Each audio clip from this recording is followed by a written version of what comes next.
Disclaimer. What you are about to listen to is a random woman from the internet yap on and on about the most random shit happening in her life, while frequently changing topics mid-sentence. Does she ever have good advice? Occasionally. Is she funny? She likes to think so.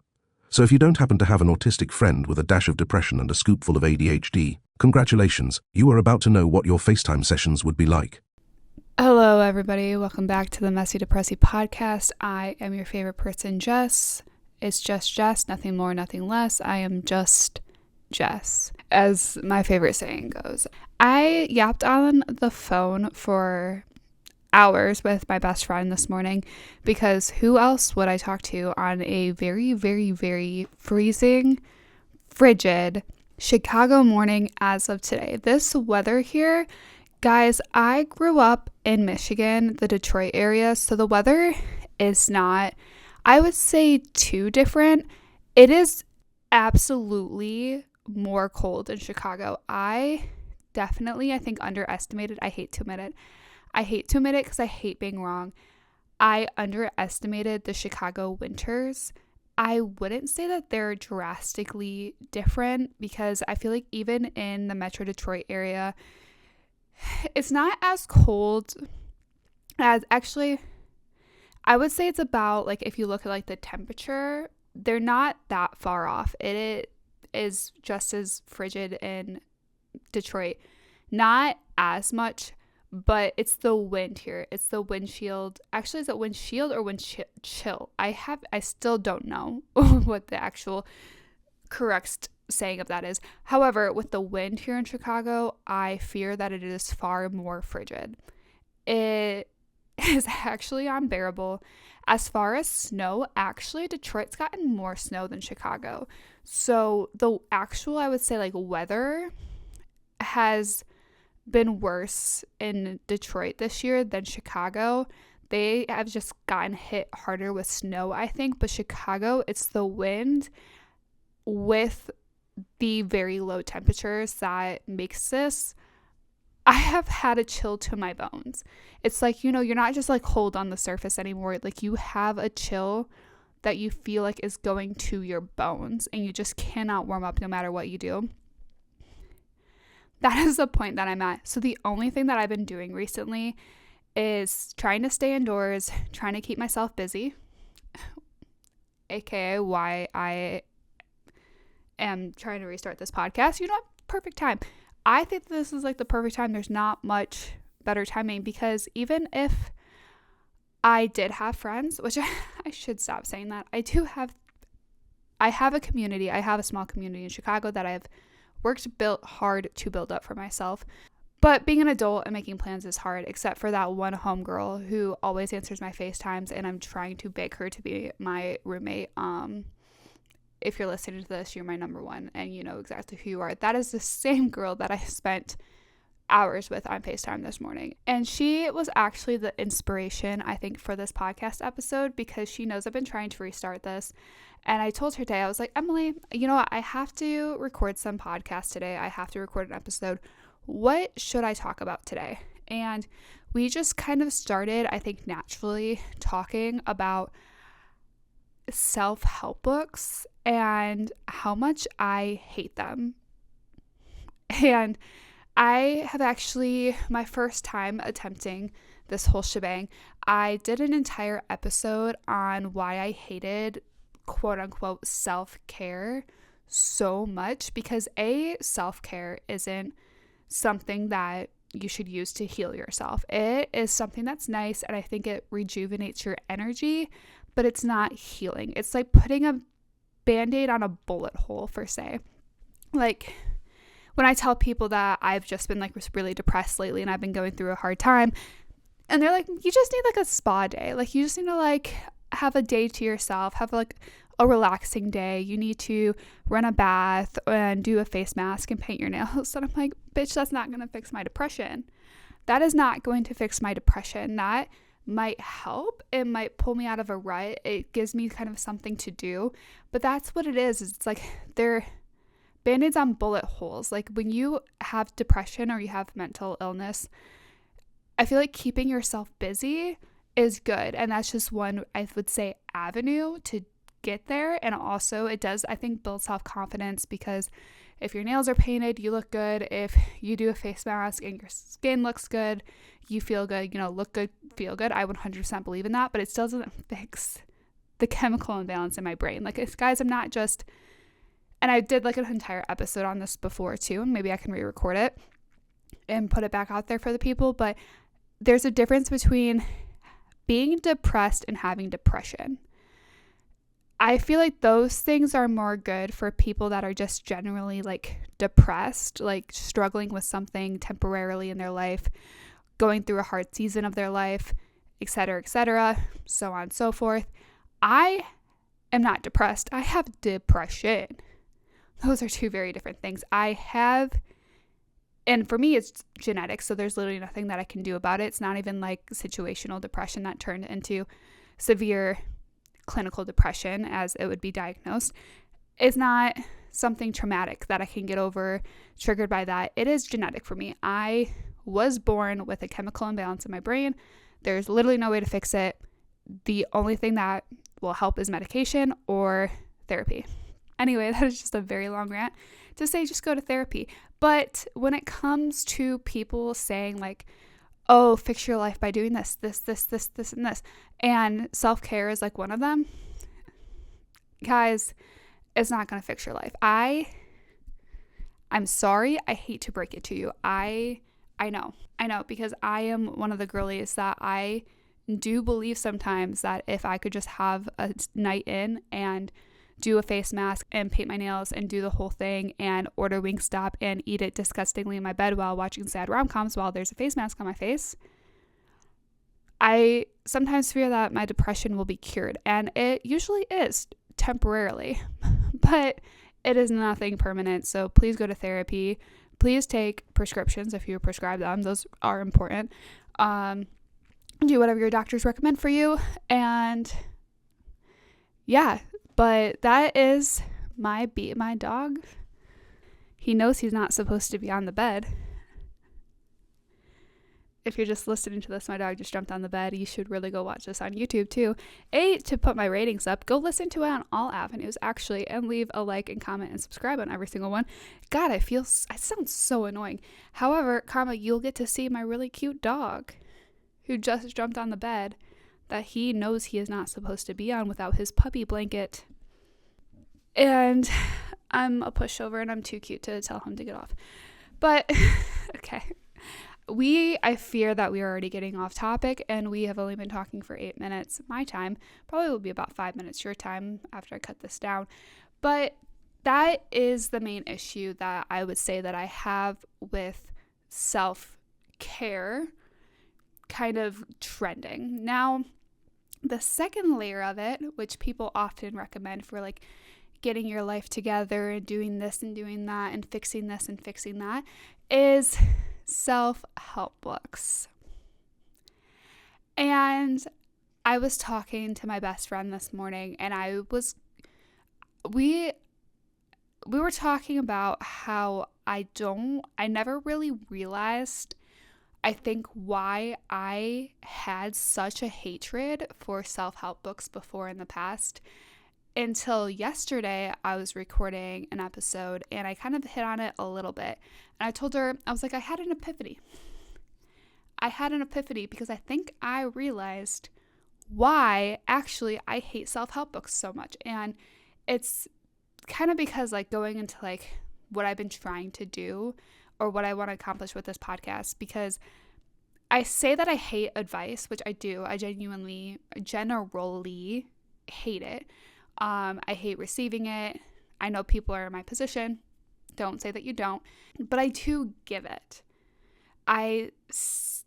Which I know seems really hypocritical of me, but I think I determined what it is. Because I'm trying to give advice with this podcast, right? Like I'm not just trying to give advice. I'm also just like, I'm more just navigating life, and I'm letting you guys know my thoughts as I navigate this life as somebody with depression and anxiety and ADHD and autism and all the things, which I know people out there probably relate to me. And so I want to give them kind of somebody to relate to, and also somebody to like a way to open up channels of conversation surrounding kind of living life as somebody like this, and also living life around somebody who is dealing with all those things too. It's not just for people who are actively dealing with it or can relate. It's also people who might have a friend or someone and they want to be able to relate to them more. However, I'm getting off topic again. I will probably be giving advice at some point. And so I want to be very clear that when I say that I hate advice, yet I sometimes give advice. I think what I hate, and this is why, going full circle, I promise you we would come back to it. It makes sense. Track with me. Just stay locked in. The reason why I hate self-help books is the reason why I hate most people's advice, and I try to stay away from this myself, is I hate definitive advice. Let's actually look up. I don't know if that's something I made up. Definitive. Let's see if I'm using this word correctly. Done or reached decisively and with authority. What the fuck is decisively. I think that's right then. Definitive, almost like milestone advice is what I would say. And I think that's a better word for it. Maybe we'll use that. It's milestone driven advice. I don't like that. And I think the reason why it bothers me so much is because people are constantly chasing. Okay, I really need to stick with just one line of thought and go with that. Self-help books. They're trending, right? The thing is don't you think that if one specific self-help book was going to actually fix all your problems in life, you wouldn't want to read the next self-help book that just comes out and suddenly starts trending on TikTok again? So if we really think about it, guys, let's use our brains, let's use common sense for a little bit longer than 30 seconds. I know it's so hard because we rely on TikTok and chat to tell us how to think and what to do nowadays. Anyway, let's use our brains for a second. If you have to keep reading different self-help books, don't you think that you're just kind of in a loop? Stay with me. Don't you think you're just kind of in a loop of constantly trying to chase something that will fix your life? There's so many, I think, just big ticket item self-help books specifically that have trended over the past 5 years. It's almost like every single year it's something. You have the song of the year, you have the self-help book of the year. Now, guys, I'm going to break it to you. The reason why you keep searching for something more is because your life keeps evolving. What worked for you in one moment of your life may not work for you forever. There's habits and things in your life that I would say, and not even just that, but who you are as a core. There's stuff that you can build on. Let's think about Inside Out, the movie. Yes, the Pixar movie. Right? You see inside Riley's brain and the core beliefs of her. Well, they can be broken apart because you kind of see that in the movie. They get broken down and then they kind of evolve again. But they start off as very simple and then you can grow on them. That's how life happens, is there is things, core beliefs, core values, core things in your life that you can keep around that I would say you build upon. But there's also things in your life that may just stop working for you at one point and you have to completely tear down, rebuild, and reframe and restart. That I kind of feel is what we're getting into with self-help books, is we're going in cycles of what is most beneficial to you. And I think that the issue I have the most with Atomic Habits is because yes, you put all this work into forming habits, but the thing is you're not just going to do that once in your life and be complete. You're not going to do that and then suddenly you're this amazing person and you're going to be for the rest of your life. Life happens, shit happens. You might have to read that book like every 6 months to be able to just like keep practicing this habit per se of auditing your habits and figuring out what fits best for you in that season of your life. Now the issue is people don't do that. The issue is that we moved on from Atomic Habits and then we went into the let them theory. And then everything became, oh, no, it wasn't even with just people anymore. It was like, oh, the universe hates me. Let it. I'm going to go skiing and I might fucking break my ankle, even though I've never been skiing before once in my life. Let it. You know what? I woke up this morning. I just want to be a lazy piece of shit. Sure. Just let it happen. Like and I feel like I'm taking that a little bit too far and over exaggerating it, but I'm actually not, because I've seen people almost take this small little thing and over exaggerate it to that point. I'm not gonna lie, where they just like don't give a shit in life. So one year we are auditing our life and we're doing a lot of this work on ourselves and our habits, because that is what one self-help book tells us to do. And then we have another one telling us just to like fuck it and like let life go. But then like I can guarantee you this year it is going to be back. We're going to be back in like probably the Huberman Habits, which was like 3 years ago, because again, these things of like self-help, they're just cycling.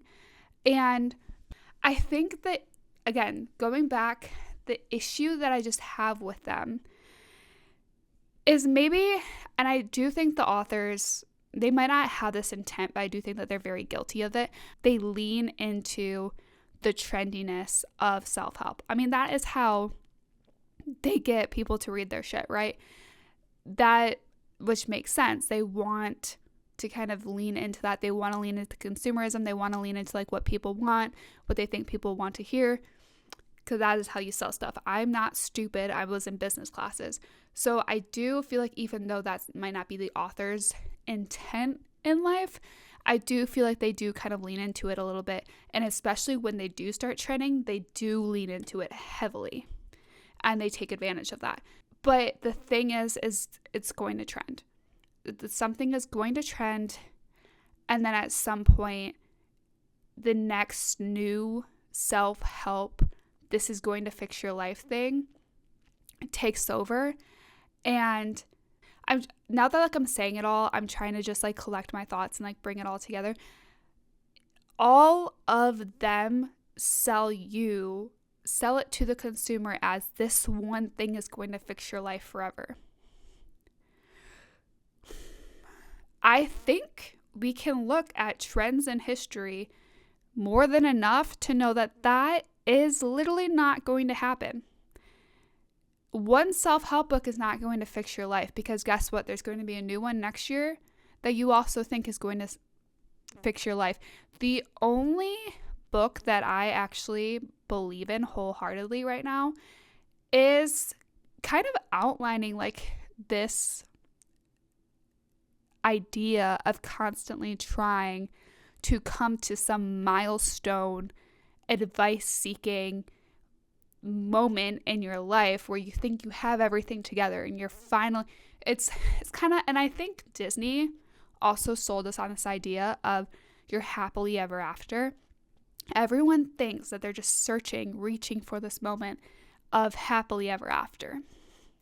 And they're like, you know what? I just need to get here, and then get here, and then get here, and then get here, and then I'll reach my happily ever after, and then I'll be happy. And then like, that's not how life works. And that the book that I was just referring to, that I kind of got off topic again as well, I really have a bad habit of yapping, if you couldn't tell, which is why I think, personally, I think God put me on this planet to have a podcast. So if you are annoyed by my podcast, you gotta take it up with a big boy upstairs, because I fear that this is why he brought me onto this planet, is because I can actually talk to brick walls for hours upon hours upon hours.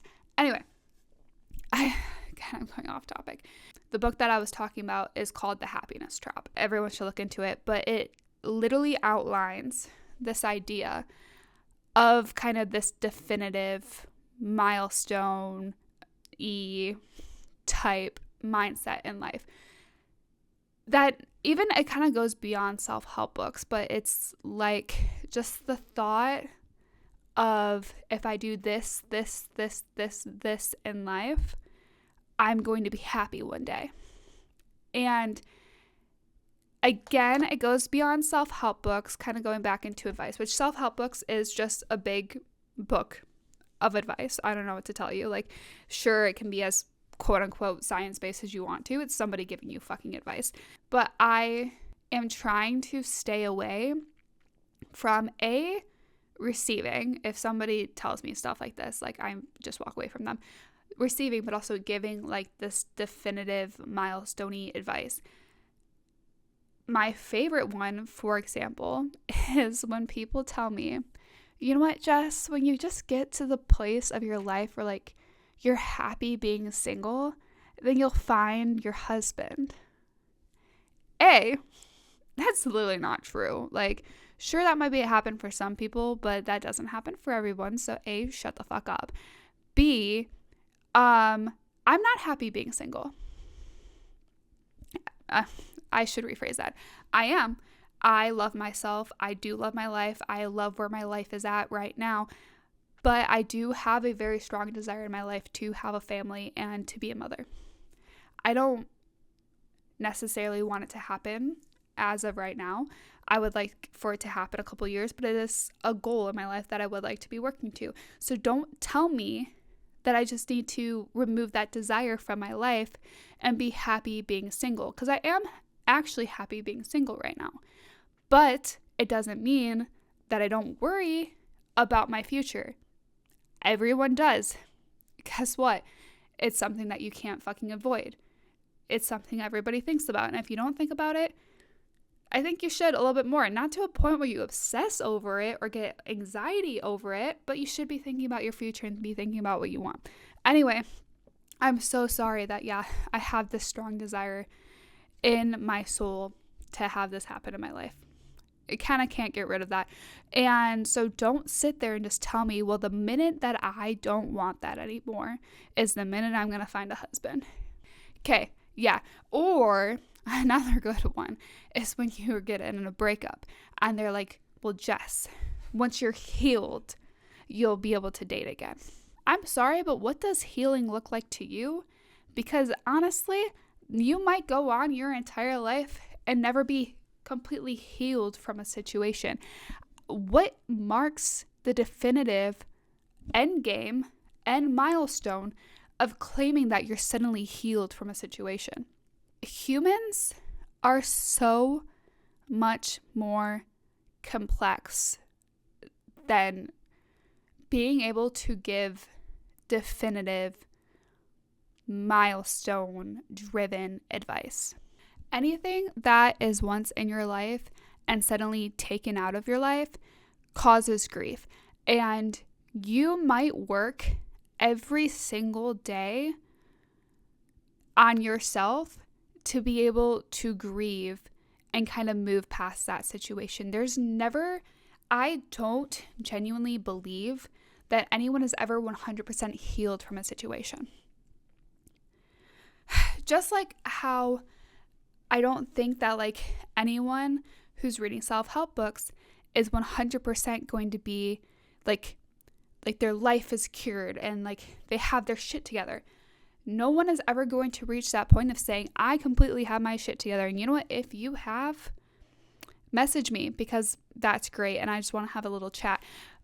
But you will constantly have to work on yourself, whether it is working to be happy, working to get over a situation, working through, maybe you are happy, but like maybe something comes up and like you have to constantly work through that situation to stay happy. Like when you're on top, it's kind of like the pyramid from Abby Lee. Even if you are happy, you might have to work your fucking ass off every single day to stay quote unquote happy. Stuff happens in life. We are humans. We are ever flowing.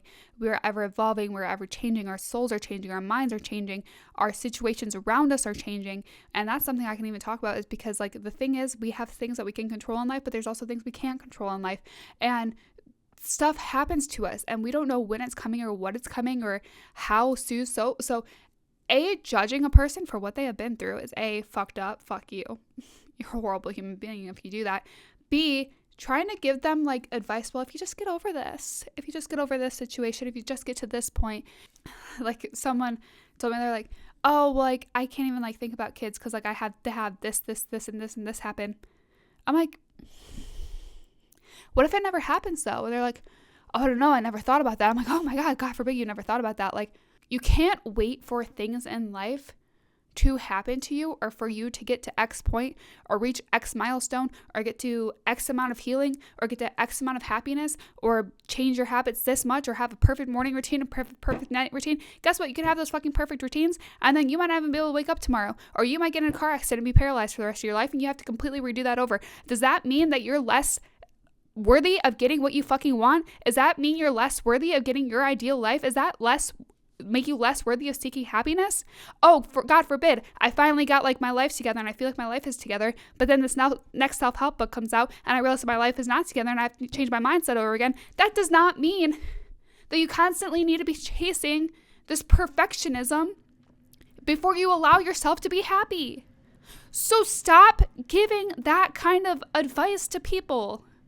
Stop telling them you need to be healed before you can do this. You need for this to happen before you can do that. You need a house, and this, you need to be making at least X amount of salary before you can have kids. No, just like let life happen. A broken heart can be loved just as much as an unbroken one. A broken plate can be treasured just as much as a whole one. And guess what? A whole plate can break just as easily as one that is already broken too. And it can also happen at any time, at any point. You don't know. You don't know when. You don't know when, and you don't know how, and you can't live your life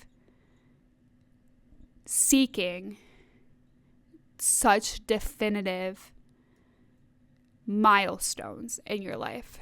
So why are we trying to preach that in this world? And folks, I bring you the happiness trap, because we all want our lives to feel like Disney movies and we're all just seeking a happily ever after.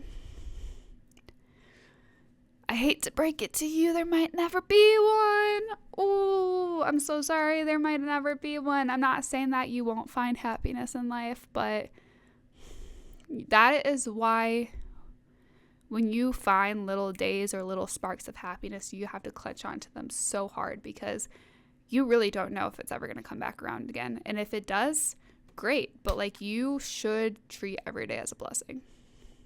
Every day that you wake up and you're like, you know what, this was a good day, it was a blessing, because you really don't know what tomorrow has in store for you. I'm not saying don't work on yourself every day, because you should just give up then, but you shouldn't keep trying to reach milestones in life. That's not saying you can't have goals now. Don't twist my words. Have goals. But goals and milestones are two different things. And you should never be putting your life or other things on hold because of one thing either. If you fall in love with somebody, but you think, oh, I wasn't going to fall in love again, or I promised myself I wasn't going to be in a relationship again until this thing happened to me, until I got this promotion at work, or you know what? Sometimes life gets messy and you just have to let things happen. Do not pass up on good. I'm not saying negative. I'm not saying distracting opportunities. Don't pass up on good opportunities in life because you think you have to reach certain milestones in your life. You have to be a certain amount of healed. You have to be a certain amount of happy. You have to have a certain amount of quote unquote having your life together. What does that even mean? And it is at this point that I feel like I am just talking in circles. What do we do? Do we just sit here and stare at each other? Do we call it quits? I've been talking for 33 minutes. You know what? I think that's a good amount of time. I try to keep these to like 20 to 25 minute long. So, in other words, this is like one of my favorite sweaters and I shrunk it. Like the shit out of it, and then I tried blocking it and like pulling it out, and it was way worse than this. I've gotten it better, but the more it's been sitting in my closet, the more it just keeps shrinking again, and I don't know how to fix it. And I'm actually really sad about it because my mom gave me this sweater for free too, and it was a really nice sweater, and I ruined it. I ruined a good thing, which I tend to do a lot in my life. And I think at that point is a good time to shut this off because I've been talking way too much. So anyway, if you have made it to this point in the podcast, thanks, I suppose. I hope you enjoyed it. I don't know. I enjoy talking. So you know what? I don't care if you enjoyed it. Actually, I do care. But I had fun. So that's all that matters. Anyway, okay, I'm officially stopping this. Thank you so much for sticking around. If you made it to this point, you're a real one. And I love you with all my heart. And I owe you my entire life savings and my first Highland cow that I'm going to get eventually at some point in life. I swear by it. Swear it's going to happen. Anyway, I love you all. And I will see you all next week. Bye.